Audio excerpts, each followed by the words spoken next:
The region has already been working on something called the Prosperity Initiative. What that is looking at areas, neighborhoods, that are in most need of assistance. Using data collected from Statistics Canada, from the education system, from the health system, and data that we have here at the region, we've used specific indicators to identify those areas across our region that are of greatest need. If you can't get the kid out of the starting block, how are they going to be able to finish the race? And that's what this does. It concentrates efforts at the start of the race, at that part of the race that is most crucial to getting kids to be what we want them to be in the future. That's what this report is, and that's how it will help Niagara. I think with the quality of the staff that we have at Niagara engaged both through community services, public health, and the region generally, we really are equipped to move forward with this. And as a matter of fact, we would like to see Niagara chosen as a site for a pilot project to move this forward.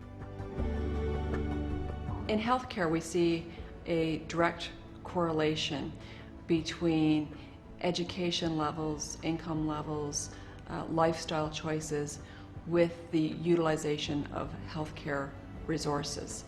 The better educated, the more income, they use less healthcare resources. So this investment in early childhood education will certainly have a dramatic payback in terms of reducing the longer-term social costs, not only of healthcare, but welfare, unemployment, addictions. We can tell you today where the target schools are that have the greatest need. We can tell you as well that in most of our schools in Niagara, because of our demographics, there is space.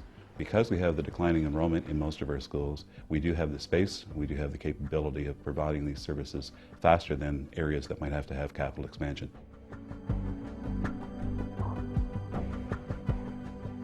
My son attended a full-day senior kindergarten pilot at his school last year, and it was such a fantastic experience for everybody involved.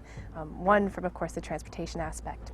Developmentally, it was incredible to watch all the things he could achieve and do, the relationships that he built having been there all day.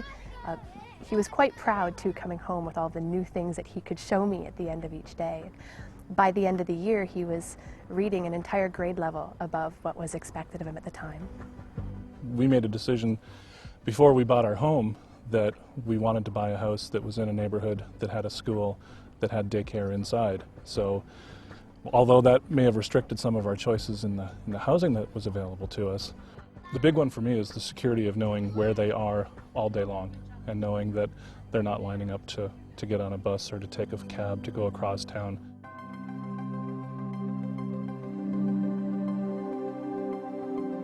Provincially, we do know that this is one of the areas, Niagara is one of the regions that need these kinds of supports. And we've been very aggressive in making sure that we get these programs. In fact, this program here, the Parent and Family Literacy Center, is a program that we aggressively went after to get 4 programs in Niagara so that we can advantage these kids. And they're turning out tremendously.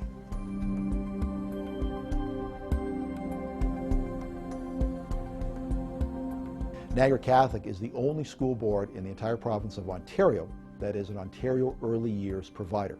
We have an OEYC site at Mary Ward Catholic Elementary School in Niagara Falls. And that site, together with our early years centers, the Best Start programs that we are involved in, and our full-day kindergarten programs, really solidifies that Niagara Catholic believes in the very important notion of our schools being community hubs.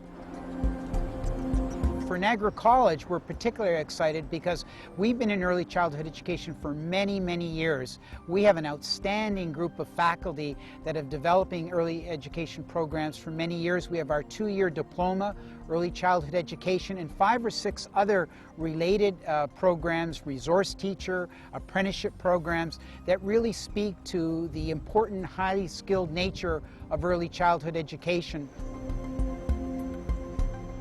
There are many positive aspects of this type of initiative.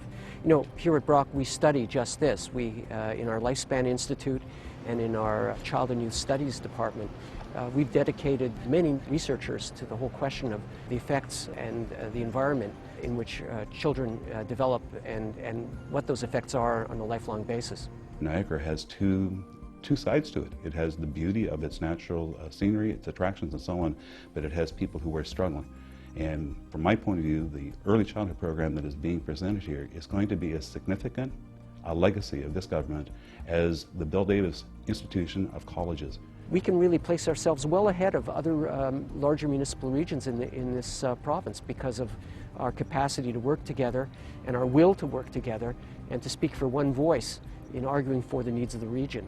The will is here in Niagara. I think we have an opportunity to seize the moment and really be a leader in Ontario for implementing the Pascal report. So we look forward to working with our community partners. We believe it's the right thing.